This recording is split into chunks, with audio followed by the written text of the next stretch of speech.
Dwayne here, PhoenixTypewriter.com. I got me a Voss on the bench. This Voss has some trouble. We're going to investigate it today and see if we can determine what's happening. So this machine is one of those unique machines that comes apart in a unique way. So the lid comes off normal kind of way. Very heavy duty machine, by the way. This machine has a split right here in the case and a split right here in the back. This machine separates. The body separates like parting the seas. And what it's got is a latch right here, right there. And if you flick this thing, it's kind of hard. That separates these two pieces. There's also one in the bottom down here, right down in the shadows down there.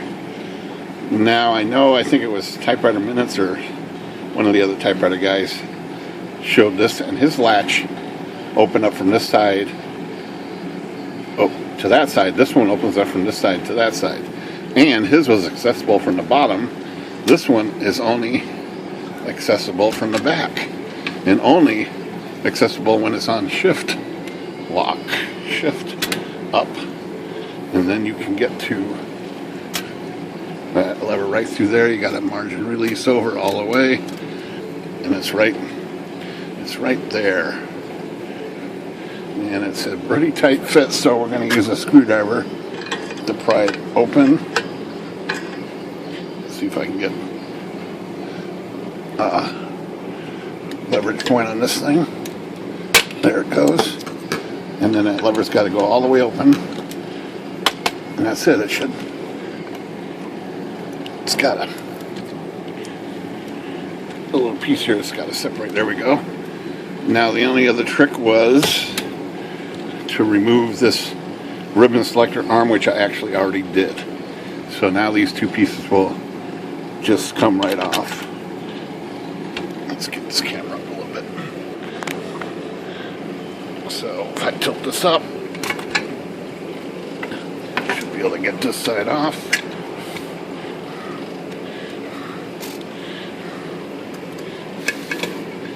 It's hanging up here somewhere.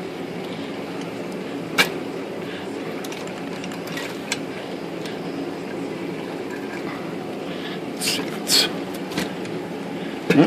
there it goes. Let's do this side. Should come off. There we go. There's the ribbon selector arm part of it. So, okay. So,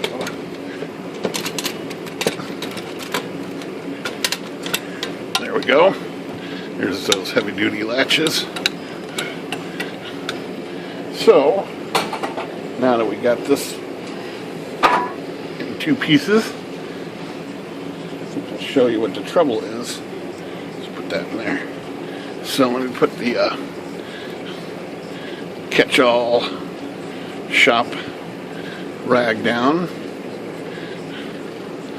and we're going to take a look at this and see what it takes to get it working, because it's not working. So here is the problem. Let me turn some more light on. None of the keys work. They stick. Just about every one of these sticks just will not. They will not go up or down. And the thing is, this segment is clean right here, and they're not sticking in the segment. If you flick one of these up, you can see there's movement there. That's not where they're sticking. Where they're sticking is down here in this green block right here. This green thingamajigger down here. Bottom pivot is where they're sticking. And you don't see any oil in there either, or any, but that's where they're sticking. So first thing I want to do is protect this keyboard. So I'm going to spray some oil on here. because I'm going to be using some lacquer thinner.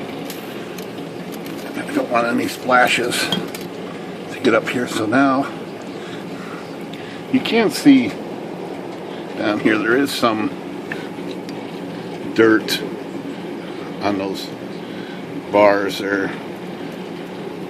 It's more like the kind of dirt that's attracted to oil.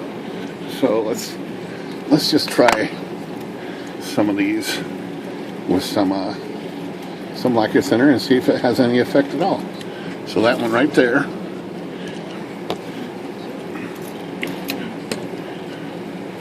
I'm going to try to flush these guys out on this side here.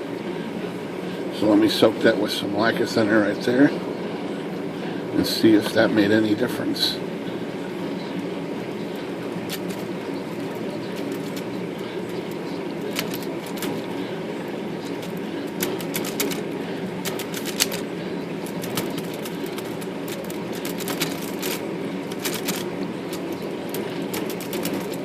Not really.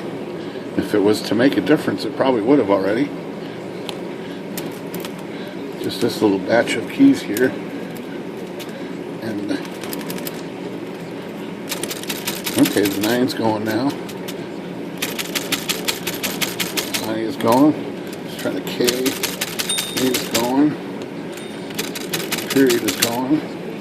It's this guy right here. It's going. Well, that might be it because these have all freed up. So let me just soak this a little more.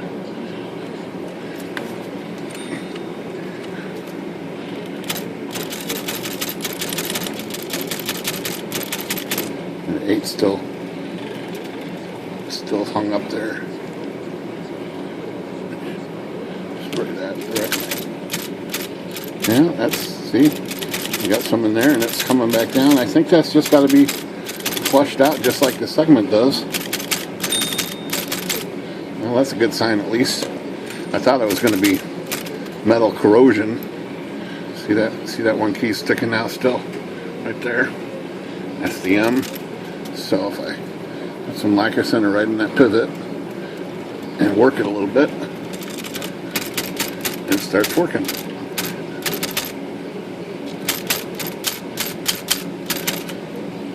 There's the J. It's stuck.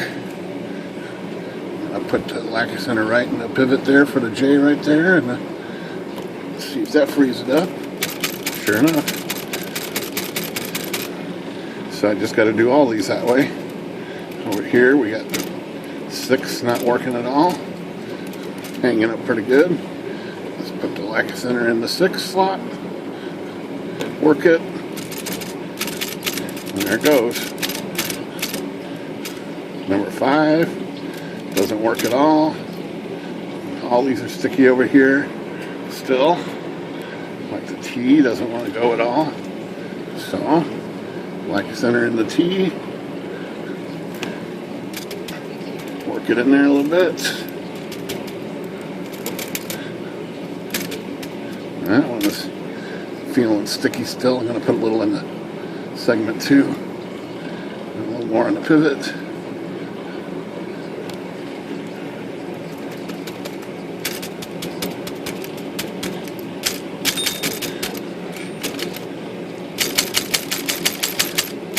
And there it goes. Okay, so at least it's resolvable with flushing everything out. So I think the segment's got to be flushed too. If you look there, it's got some pretty good residue from just using the lacquer thinner right there. So this is going to get all flushed here like normal, and then all these, this whole pivot block down here will have to be flushed out before this is going to work, because otherwise this is not working. Everything is just sticks.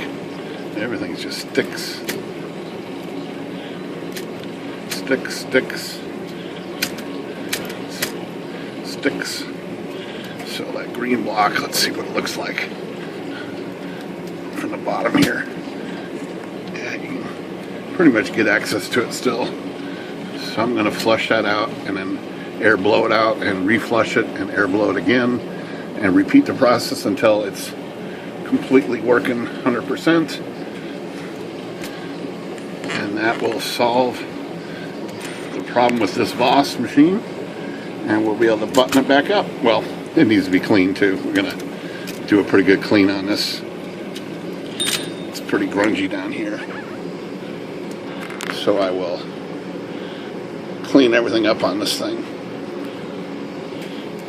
and make it look like new and work like new. Alright, Phoenix Typewriter, good day.